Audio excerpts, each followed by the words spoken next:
Maka dari tugas gereja, tugas anak-anak Tuhan, anak-anak muda, itu bukan hanya sekedar datang ibadah, cuek, nggak peduli, nggak mau tahu dengan lingkungan sekitar saya. Yang penting saya dalam conversion. Saudara nyaman, itu udah penting, kita beres. Saudara, kamu nanti setelah keluar dari tunnel, kamu gak selamanya bersama Papa. Kamu pasti akan pergi. Nah, disitulah kamu akan berfungsi. Kamu maksimalkan potensi kamu yang ada. Dan ingat, doa jangan ditinggalkan. Karena doa itu sebuah kekuatan rohani yang luar biasa. Mungkin anak muda pada soal, ngapain doa ngantuk? Kenapa kamu kalau berdoa ngantuk? Nah, siapa yang pernah berdoa ngantuk? Om Romen juga pernah berdoa ngantuk. Nah, Om Romen aja yang hamba Tuhan pernah berdoa ngantuk. Kenapa berdoa ngantuk? Siapa yang pernah ngantuk dalam doa? Tertidur dalam doa? Masa malam-malam? Saya pernah. Ya kan? Saya pernah. Ya, Eutikus aja pernah loh sampai jatuh dari jendela karena ngantuk loh. Lagi dengerin apa ceramahnya Paulus, dia asik-asik jendela, ketiduran, jatuh dari jendela. Ya, jadi itu manusiawi memang. Kalau kita lagi doa terus ngantuk terjun, apalagi kalau lelah. Kenapa ngantuk? Saya mau tanya, kenapa ngantuk? Nih, kalau kamu ketemu pacar ngantuk nggak? Coba tanya nih, ngantuk nggak? Yang sudah punya pacar kalau ketemu pacar ngantuk nggak? Hah? Ketemu cowok atau cewek yang kamu sukai, ngantuk nggak? Hah? Ngantuk nggak? Mau sampai pagi juga betah ya? Betul nggak? Kenapa sampai betah? Kenapa nggak ngantuk? Karena connect, like, suka. Tapi coba kalian ketemu dengan cowok atau cewek yang kamu tidak suka, semenit bete nggak? Hah? Kepengen kabur? Betul nggak? Ya? Kenapa kepengen kabur? Karena not like. Karena tidak suka. Tapi kalau kamu suka, berjam-jam juga rasanya seperti sedetik ya. Betul nggak? Aduh, aku rasanya kepengen sama kamu terus forever. Kalau itu misalnya, aduh, kamu itu manis banget, ya kan? Kalau lagi pacaran begitu kan, ya kan? Tai kucing juga rasa apa? Rasa coklat lah, ya kan? Nah, kenapa? Karena kamu suka, karena kamu like, karena kamu benar-benar connect. Nah, kenapa kamu waktu doa itu ngantuk? Kenapa? Ya, kenapa kamu doa itu ngantuk? Kenapa? Karena tidak suka, ya kan? Kedua, karena tidak connect, ya kan? Coba kalau kamu suka, pasti bergairah. Coba kalau kamu suka, pasti nggak akan ngantuk. Coba kalau kamu connect dengan Roh Kudus, pasti kamu nggak akan tertidur. Karena apa? Ada spirit yang luar biasa, ada roh yang luar biasa membangun kita untuk menikmati hadirat Tuhan. Mulai belajar anak-anak muda. Waktunya kita bukan hanya sekedar datang ibadah, tapi hubungan kamu tidak sehat dengan Tuhan. Ingat, bicara tentang kekristenan. Kekristenan itu bukan agama. Kekristenan bukan agama. Kekristenan kenapa jadi agama? Karena di Indonesia harus ada agama. Di KTP selalu ditanya agamamu apa? Betul nggak? Kalau kenalan juga pada agamamu apa? Di luar negeri mah nggak ada orang nanya agama. Kalau lo nanya agama ditonjok sama orang luar negeri. Ngapain lo urusan pribadi? Saya pernah penginjilan sama orang Belanda waktu itu ya. Pas waktu di kapal menuju Bali, saya bilang saya penginjilan kepada dia. Walaupun bahasa Indonesia patah-patah, ya kan?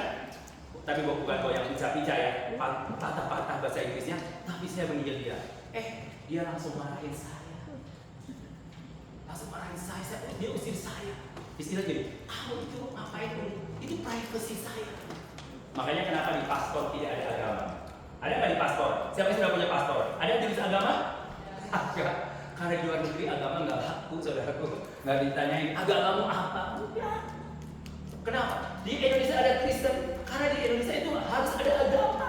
Jadi kekristenan sebenarnya bukan agama. Kekristenan itu bicara apa? Relationship, hubungan. Hubungan sama siapa? Vertikal, kayu salib. Hubungan dengan siapa? Dengan Tuhan. Horizontal hubungan dengan siapa? Nah, makanya Tuhan katakan, kasihlah Tuhan Allahmu dengan segenap hatimu, dengan segenap jiwamu, dengan segenap akal budimu, dengan segenap kekuatanmu. Dan yang kedua, hukum yang kedua apa? Kasihlah sesama manusia seperti dirimu sendiri. Kenapa? Kalau kekristenan itu relationship, hubungan kita dengan Tuhan dan hubungan dengan sesama. Love God, love people. Jadi kamu bilang, Tuhan, hubungan aku sehat, aku cinta engkau, aku mengasihi engkau. Tapi kamu punya musuh dengan teman-temanmu, punya musuh dengan papamu, punya kepahitan dengan papamu, orang tuamu atau gembalamu, atau para mentormu. Kamu punya kepahitan, kebencian. Itu omong kosong mengasihi Tuhan. Yang kelihatan saja kamu gak cinta, apalagi yang tidak kelihatan. Dan Tuhan yang kita sembah itu Tuhan yang tidak bisa ditipu dengan penampilan dan omongan kamu. Karena Tuhan tahu banget isi hati kamu. Makanya Alkitab berkata bahwa Tuhan tidak melihat pepohonan kamu, tapi Tuhan lihat hatimu. Makanya kenapa? Tadi malam kalau ada kepahitan, ada luka-luka batin, kita lepaskan pengampunan. Karena itu adalah virus yang menghambat pertumbuhan iman kita. Dan kalau kita menyimpan kepahitan terus, kalian bisa terkena penyakit yang disebut pneumosomatis, yaitu penyakit akibat tidak bisa mengampuni, itu bisa kena cancer. Bisa kena cancer. Makanya jangan ada yang menyimpan kepahitan. Ya, cancer itu semua orang ada bibit cancer. Tapi kalau cancer itu dikasih makan, maka dia akan tumbuh. Nah, kasih makan yang paling gawat bukan daging, tapi kepahitan. Makanya jangan menyimpan kepahitan. Karena itu sampah. Itu menghambat hubungan kamu dengan sesamamu dan menghambat kamu hubungan dengan Tuhan. Dan juga mengakibatkan sakit penyakit. Makanya orang yang punya luka batin mudah diserang sakit penyakit. Kenapa? Karena pikirannya tubuhnya istirahat tapi pikirannya jalan terus. Ya, oke. Mengerti sampai di sini? Ya, oke. Nah, bagaimana memenangkan daerah tempat tinggalmu? Ya, melalui apa tadi ya? Melalui apa kita bisa memenangkan daerah tempat tinggalmu? Melalui doa. Buka. Ayo kita baca sama-sama. Yeremia 29:7. Yeremia 29:7.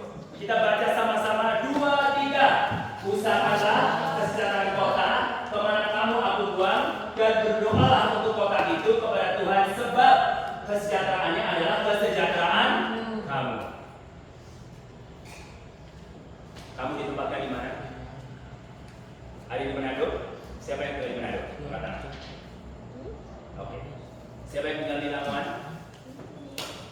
Siapa yang tinggal di Tomohon? Usahakanlah kesejahteraan kotamu di mana kamu ditempatkan.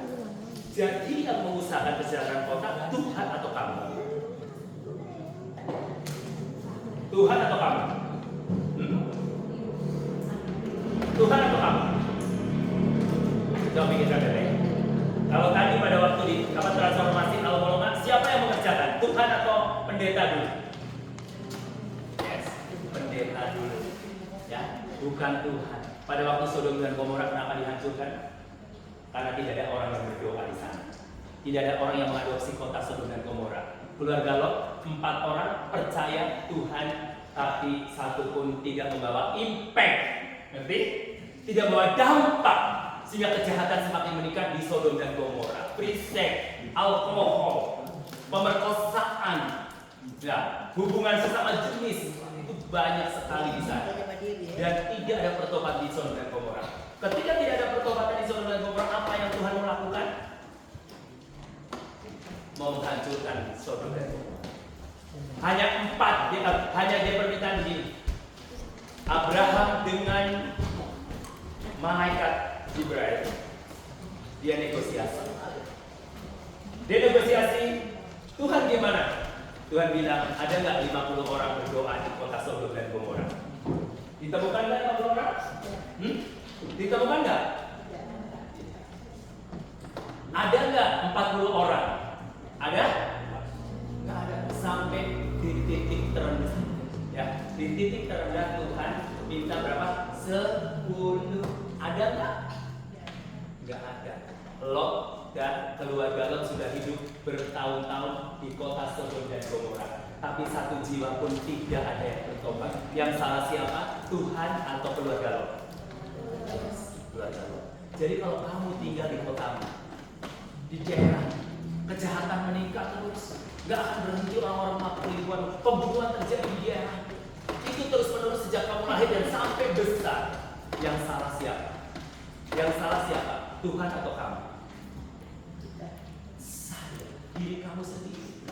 Kenapa? Karena nggak ada orang yang mau berdoa. Semua mementingkan diri sendiri. Gereja sibuk masing-masing, ngurusin ke dalam terus, nggak peduli lingkungan. Yang penting gereja itu kumpul orang-orang ibadah, tapi tidak pernah peduli untuk lingkungan bagaimana caranya.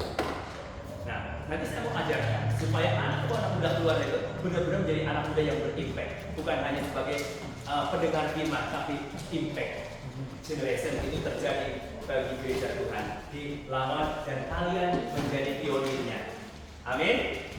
Kalian menjadi pionirnya, yang paling pertama menjadi perintis kegerakan doa di Tonelen, supaya nanti berimpartasi pada gereja-gereja lain, bukan hanya gereja Gerakan Pentakosta, tapi seluruh gereja anak-anak Tuhan di daerah Lama dan sekitarnya. Dan api Tuhan yang dikatakan api Pentakosta 100 tahun itu menyala kembali, gak padam. Saya percaya kalau api Pentakosta nyala, benar-benar nyala, tidak akan ada perpecahan. Amin. Oke, lanjut.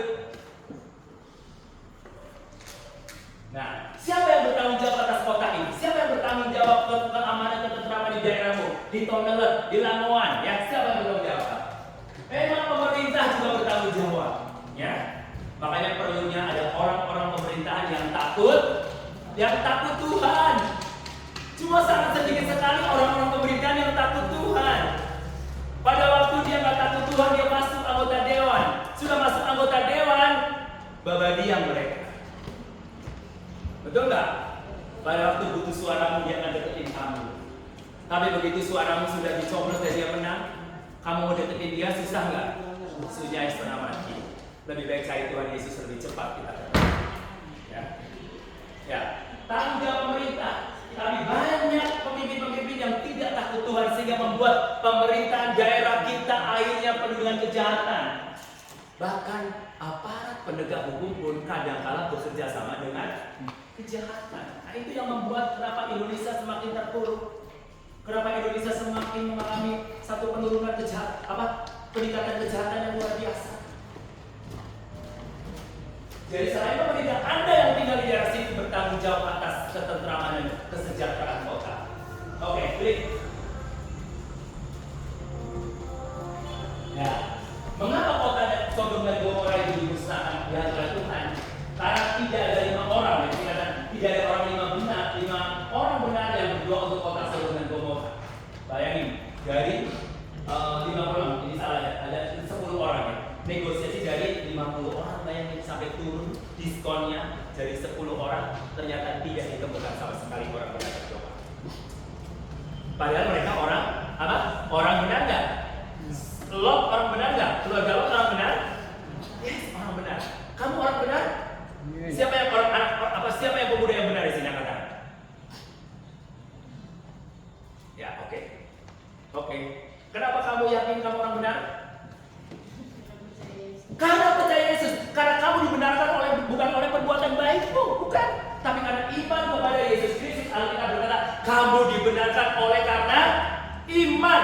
Nah, ketika engkau sudah dipanggil oleh Yesus Kristus menjadi anaknya, kamu adalah orang benar.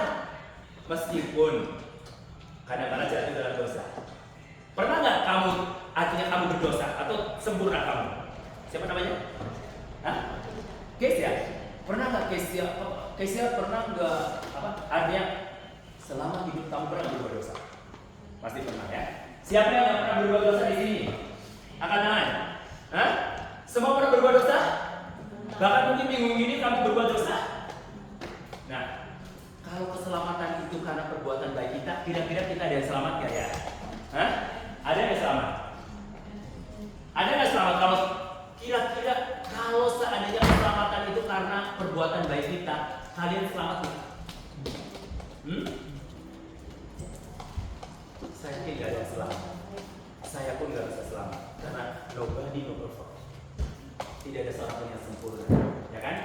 Meskipun saya sudah hamba Tuhan, bukan berarti saya kebal berdosa. Tidak ada orang di dunia ini yang berbuat karena dosa. Kita marah sedikit aja nggak ada alasan sudah dosa. Berpikiran negatif pada orang lain dosa nggak? Dosa. Kita mengingini, misalkan kita udah nikah mengingini perempuan lain, dosa nggak? Alkitab berkata kamu sudah berzina. Kamu iri hati dosa nggak? Siapa yang nggak pernah iri hati? Ada nggak di sini nggak pernah iri hati? Siapa nggak pernah melawan orang tua? Ada yang nggak pernah melawan orang tua? So sering kali ya, melawan orang tua sering ya. Dosa nggak kira-kira? Dosa. Kalau keselamatan itu karena hasil perbuatan baik, kira-kira dia masuk surga nggak? Tidak. Kamu adalah orang benar, tapi bukan dibenarkan karena perbuatan kamu, tapi dibenarkan oleh karena iman kepada Yesus Kristus. Tapi nanti ada lanjutannya ya. Artinya iman tanpa perbuatan mah. Nah, jadi setelah beriman apa? Jadi kamu berbuat baik bukan untuk masuk surga, tapi supaya imanmu hidup, tidak menuju pada kematian rohani. Oke lanjut.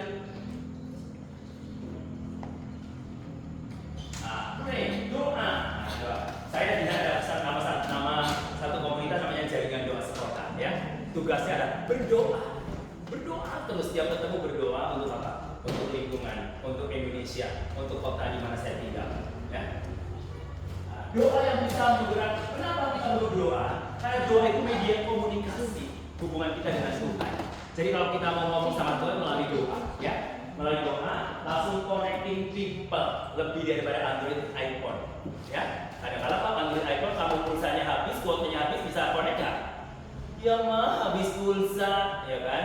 Makanya kalian suka banget kalau ada wifi ya kan. Makanya kenapa kafe-kafe sekarang banyak wifi? Biar anak muda pada betah ya kan. Kalau nggak ada wifi laku nggak? Kurang laku. Anak-anak muda sekarang apalagi generasi Z mau nongkrong di tempat yang ada wifi ogah ya. Masa pakai kuota sendiri cepat habis lah ya kan. Saya aja kalau ada wifi langsung posting gitu kan hemat ya kan. Nah kalau bilang tapi provider Tuhan ya, provider Tuhan itu tidak pernah kehabisan kuota ya, karena kuotanya unlimited. Jadi kamu langsung komunikasi kapan saja, bangun tidur kamu bisa berkomunikasi. Oke. Doa yang sungguh-sungguh. Ya, coba anak muda buka. Yakobus 5 ayat 16. Ada yang bawa HP Alkitab? Oh, HP gambar yang bawah ya. Oke. Google boleh buka nggak? Yakobus. Tapi kalau nggak ada, lihat saya. Oke. Ayo yang ada Alkitab baca. Yakobus ya.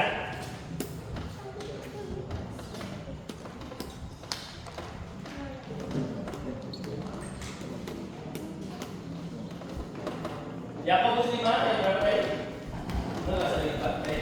Lanjutin mungkin aja semua bacanya. Ya, Yakobus 5 ayat 16.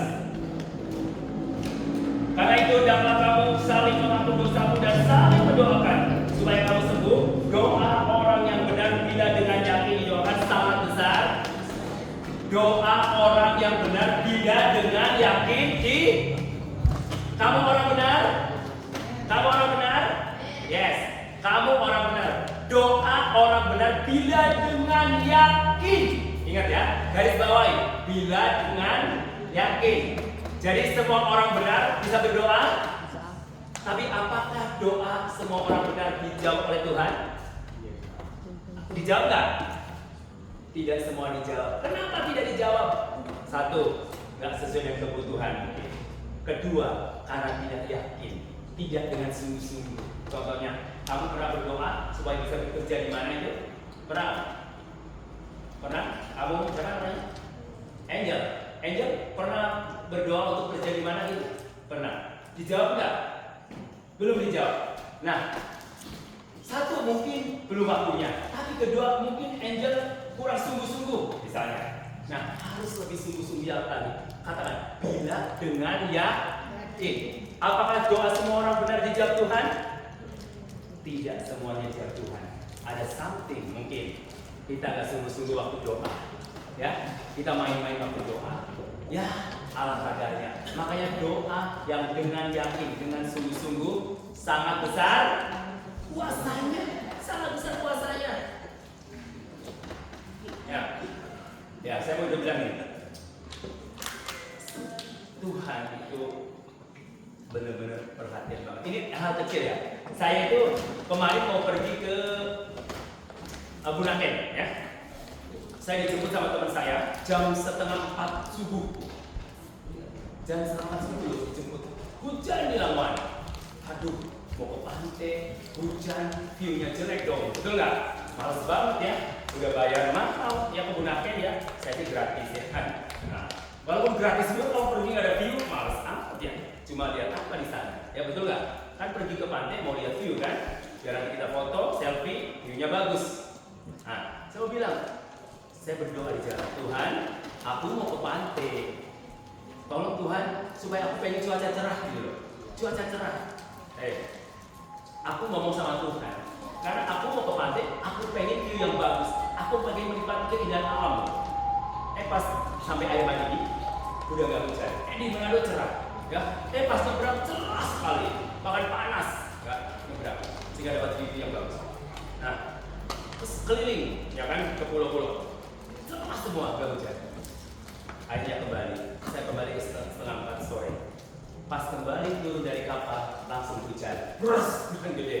Nah, itu hal kecil, kita minta Tuhan perhatiin loh.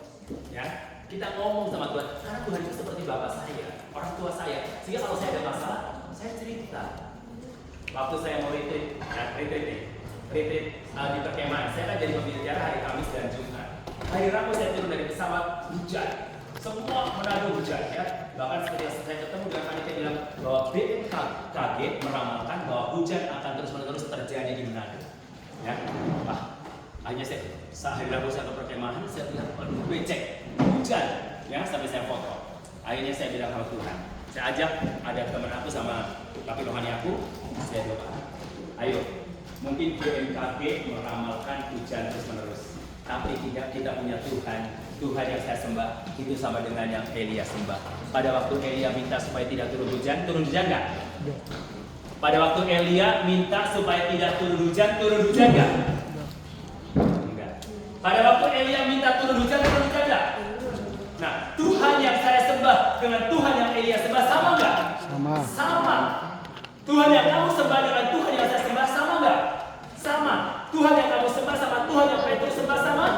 Sama. Dan Tuhan yang kita sembah dari dulu sampai sekarang dan selama-lamanya tidak pernah berubah kuasanya. Nah, pada waktu saya berdoa, saya minta supaya cuaca cerah. Tuhan kasih cuaca cerah.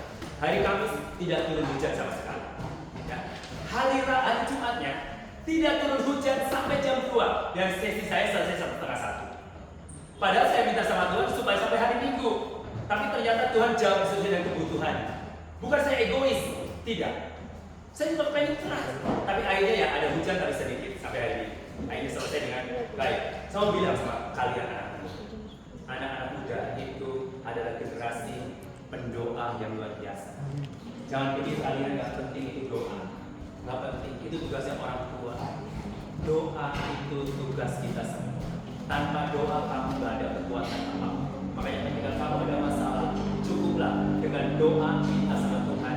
Tuhan pasti dengar doa kita ketika kita doa sungguh-sungguh. Oke, klik. Oh, doa dengan sepakat ya, sorry. Ya, doa dengan sepakat sehati unity. Jadi nih, komunitas kalian komunitas nih. Nanti setelah ini kita akan tutup ya. Nah, kalian kalau doa harus sehati, ya. Nah, kenapa doa komunitas tidak dijawab? Karena yang sepakat. Alkitab berkata 2-3 orang berkumpul, Allah hadir di situ. Oke, doa dengan kasih. Nah, dengan kasih. Makanya dari itu dari sengajakan ampunilah, ya. Jadi ampunilah kesalahan mereka, ya kan? Ampunilah kesalahanku, kesalahan orang lain, ya. Jadi Tuhan ajarin kita sebelum kita masuk dalam doa harus bereskan kamu dengan orang lain. Ya. Matius 5, Matius berapa itu? 6:15 ya. Ayo kita buka Matius 6.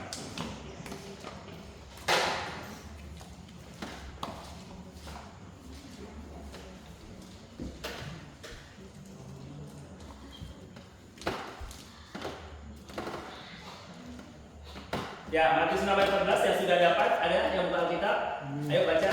Siapa? Virginia, baca. Matius 6 ayat 14. Ayat 14. Matius 6 ayat 14. 14.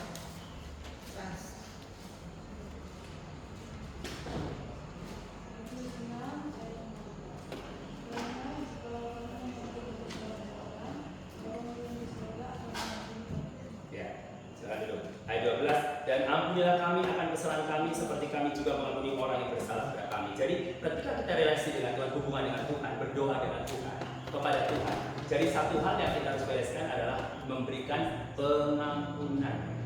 Ya, pengampunan kepada orang-orang di sini kita, yaitu artinya doa dengan kasih. Jadi kenapa doa kita tidak dijawab? Karena kita masih punya kepahitan, kita masih lupa batin, kebencian sama orang tuamu, sama keluargamu, sama orang-orang sekeliling atau teman-teman sekolahmu. Siapa yang di sini masih punya kebencian dengan teman-teman sekolah? Ada? Ada yang bermasalah dengan teman-teman sekolah? Di sini? Ada nggak? Tidak ada? Nah, baguslah kalau tidak ada ya. Berarti kalian orang-orang yang hebat, anak-anak yang hebat. Nggak ada punya kepahitan ya, lupa batin. Dengan orang tua. Dengan orang tua. Ada yang punya masalah dengan orang tua? Artinya pernah kecewa. Siapa yang pernah kecewa dengan orang tua? Kata? Yes. Nggak apa-apa. Om juga pernah. Karena saya benci banget sama ayah saya. Kenapa? Saya pernah dipukul sama orang tua saya. Ini kan kaki saya terluka. Saya lupain. Saya benci ayah saya. Saya nggak pernah mau dekat sama ayah saya. Karena saya benci. Tapi ketika Tuhan bertemu dengan saya mengampuni ayah saya. Saya mengasihi ayah saya. Akhirnya umur 104 tahun, ayah saya dipanggil Tuhan. Dan sudah kenal Tuhan Yesus, itu yang membuat saya bahagia. Karena saya berdoa sama Tuhan, Tuhan, ayah saya supaya mengenal Tuhan. Saya permintaan saya sama Tuhan, Tuhan, ayah saya jangan dipanggil Tuhan sebelum dia kenal Tuhan Yesus Kristus. Itu permintaan saya, nggak mulu-mulu. Saya minta sama Tuhan, pada waktu umur 100 tahun, saya ingat banget. Tahun 2021 itu COVID, ya virus COVID yang terakhir apa? Virus apa itu? Kan ada virus yang pertama virus apa? Corona, terus Omicron, Beta apa? Pokoknya yang terakhir itu ya, Delta ya, Delta itu yang lebih parah-parahnya, ya sampai orang terdekat saya juga dipanggil Tuhan suami istri karena virus COVID pada bulan Januari. Dan waktu itu saya bulan April harus pulang, saya pengen pulang ke rumah. Sedangkan itu di lockdown, jadi semua boleh pergi untuk mudik. Kan rumah saya di Jawa Barat, saya tinggal di Jawa Barat dan ayah saya di Jawa Tengah. Jadi perjalanan sekitar 8,5 jam. Saya harus pergi dan saya bilang sama Tuhan, gimana caranya saya bisa pergi ke sana? Akhirnya anak saya bilang, Pak, minta aja surat tugas khotbah di gereja sana katanya. Akhirnya anak saya minta surat khotbah. Saya ada surat tugas khotbah biar kalau ada pemeriksaan saya boleh. Nah, apa yang terjadi? Pada waktu saya diberikan tempat oleh Tuhan. Saya pergi subuh pagi pas sholat Id, ya. Pas sementara mereka sibuk mempersiapkan sholat Id, saya berangkat. Akhirnya saya sampai di tempat sana hanya 6,5 jam dan tidak ada mobil yang ke sana dan tidak ada mobil yang ke sini. Jadi seperti jalan tol kosong belum melompong. Itu kayak jalan tol. Nggak ada orang. Nah, saya bisa bebas 6,5 jam. Perjalanan harusnya 8,5 jam. Kalau macet bisa 24 jam. Lebaran kemarin saya macet 24 jam pulang dari Jawa Tengah. Bayangin nyetir 24 jam. Makanya kalau nyetir di sini kacang-kacang cuma 4 jam, 3 jam gitu. Ya kan? 24 jam saya nyetir. Dapat Tuhan, pas waktu saya pergi yang pas Covid itu enak banget ya. 6,5 jam. Dan saya berdoa di sana untuk orang tua saya. Dan akhirnya ayah saya doakan dan akhirnya waktu itu dia terima Tuhan Yesus Kristus. Terima Tuhan Yesus. Nah, setelah terima Tuhan Yesus saya pulang. Tiba-tiba saya ditembak setelah terima Tuhan Yesus saya pelayanan lepas, yang pelepasan. Artinya ayah saya itu ada pegang ayah susuk ya. Susuk itu seperti ada satu benda yang masuk dalam tubuhnya. Kalau dia di kaki biar kuat. Makanya ayah saya umur 104 masih naik sepeda, masih jalan ke sawah. Nah, kuat banget. Nah, ternyata ada satu pegang kayak jimat gitu loh, ya. Akhirnya saya lepaskan. Pada waktu itu, wah ya saya melontok, marah-marah ke saya.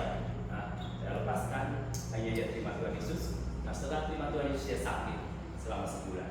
Nah, akhirnya dia sakit dan saya ditelepon kembali karena sudah meninggal. Tapi yang membuat saya sukacita bukan karena meninggalnya, tapi dia menerima Kristus sebagai Tuhan dan Juru Selamat kita. Itu doa saya dan Tuhan jawab detik-detik terakhir karena saya minta sama Tuhan, Tuhan sebelum ayah saya dipanggil Tuhan, Tuhan tolong supaya dia terima Tuhan Yesus Kristus. Itu dijawab oleh Tuhan. 1 jiwa bertobat, seluruh malaikat surgawi bersorak-sorai. Amin. Ya, ketika engkau pergi, ketika engkau memberitakan Injil, engkau bisa memenangkan banyak jiwa. 1 jiwa aja malaikat surga bersorak, apalagi 30 jiwa. Ya, klik lanjut. Nah, ini lanjut ke praise and worship ya. Ini saya sampai sesi pertama sampai jam berapa ya?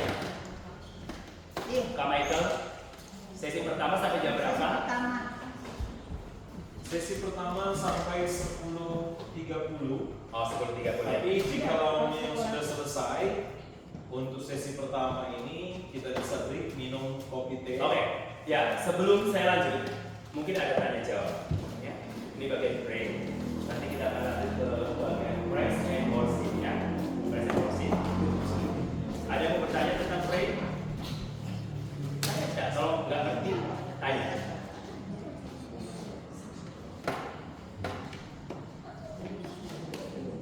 Oke, ada yang mau bertanya?